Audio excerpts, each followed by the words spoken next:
Furthermore, in keeping with YouTube's quashing of the English language, I think it's best for us to kind of get ahead of the ball here. You know, to be on the head of the curve or whatever you call that. I barely speak English anyway, so I'm totally with YouTube's program of squashing the language down because I struggle with subject verb object on a daily basis. I mean, I'm totally with this program. And what I'm suggesting is we go to an already, it's kind of the Esperanto, but for YouTube. If you think about it, it's these universally applicable language, okay, of it's amorphous and spongy and kind of stretchy and very flexible. It's great. Now this is Carlton County. I used to live in Carlton County. That's in the eastern Canada, New Brunswick, and by the gum, they have some beautiful expressions. I can't remember any of them off the top of my head, but I'm about to be reminded of what I left behind me. So let's, for example, ain't she wa, right? Instead of saying, is it something this or that or whatever, just say ain't she wa. It's amorphous. You don't know what the person's talking about. There's no specifics. You can't get banned. Ain't she wa. What's going on there? Ain't she wa. What's your name there? Well, ain't she wa. Hey, that's some beautiful truck. Ain't she wa. This means isn't she what? It's just a kind of a safe a usage. There's no specifics, no sharp pointy edges to the words, no dog whistles. Hark, hark. Nope, can't hear nothing. No dog whistles.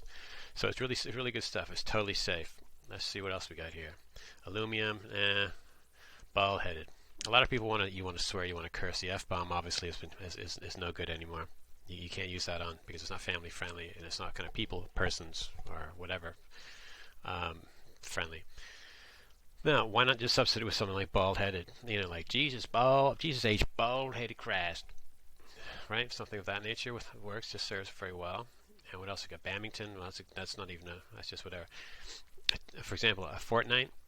See, fort's like a military structure. It's kind of iffy, It's kind of sharp and kind of dangerous. Might be kind of threatening with some violence, tinged with violence. So instead of saying fortnight, night is kind of dark, and what's going on. There's strangers, somebody lurking out there in the park because millennials are banned from going to parks. This is a big thing that happened back in the 80s. Everybody's banned, so nobody has any social skills. So everybody's scared of everything. So if you're feeling down and out, why not, or down anyway, why not take a potato break? Do they have potato break in this one here somewhere? Is it the next one? There we go. See, a 2-week hiatus from school. But it has universal applicability if you ask me. So if you're feeling under the weather, you might take a potato break. It's much better than saying take a fortnight off, right? Or even a 2-week. Because why not 3-week? Why not 1 week? This sounds kind of discriminatory. It's kind of the precision there is dangerous. It's edging on decision making. You might be breaking from the herd.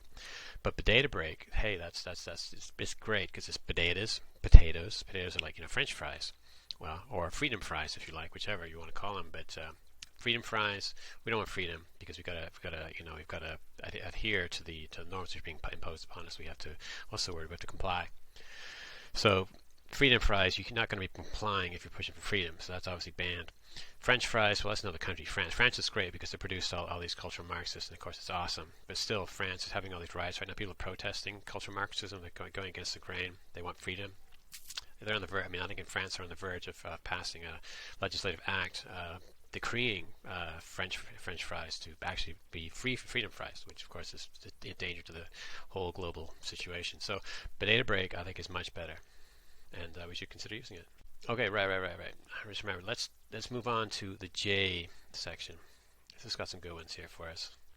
Jag. Instead of saying a volume of something, you just say a jag. Like Buddy's got some nice jag of wood piled up for next winter. And you don't even have to say person or whatever. You just say Buddy. It's friendly. Like Buddy, not the guy, the girl. Because you don't know. You could maybe it's not a guy. Maybe it's not a girl. Maybe it's another kid. Maybe it's a unicorn in a monkey suit who's feeling like they're down with the dogs or something. I mean, I don't know. I don't understand this stuff. I'm just a simple guy. I don't get it. I'm struggling.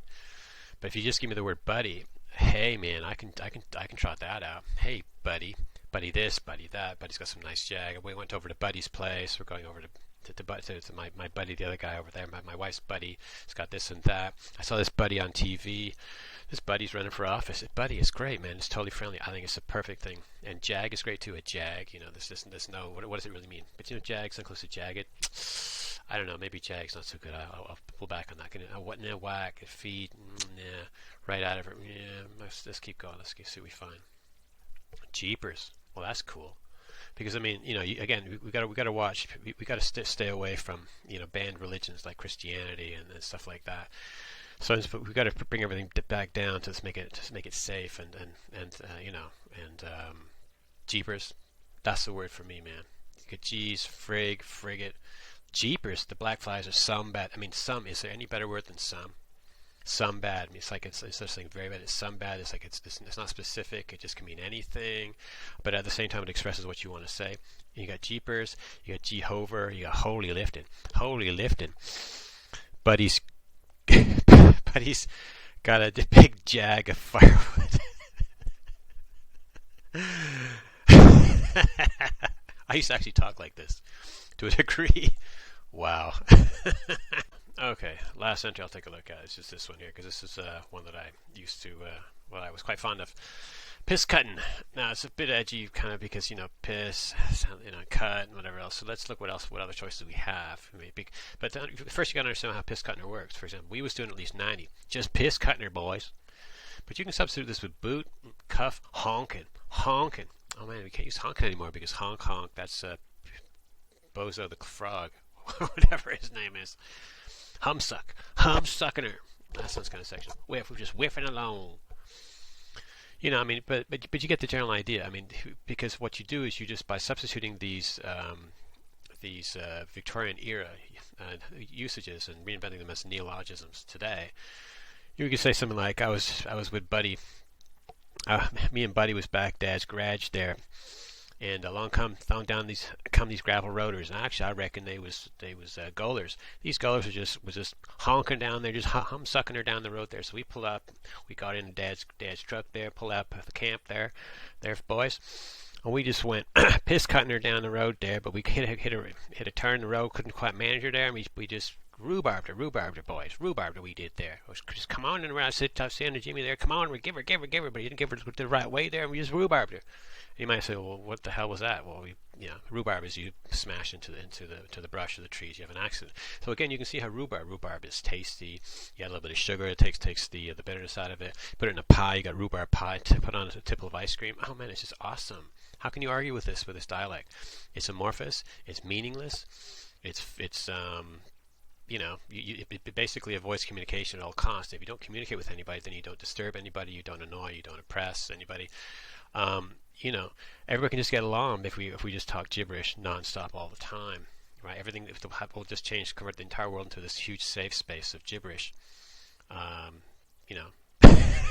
What could be better? Anyway, all right. I think I've done my duty here. So I commend to you Carlton County colloquialisms as the new Esperanto, which I believe will be approved for use by YouTube. I hope it'll become sort of the international language, the global lingua franca of YouTube is what I propose. And I'll send this off to the up to the higher echelons of YouTube management and see what the El Presidente has to say about this and how he gets back to me. Anyway, that's all I got for you. But thanks for tuning in. We'll see you again soon. Bye bye.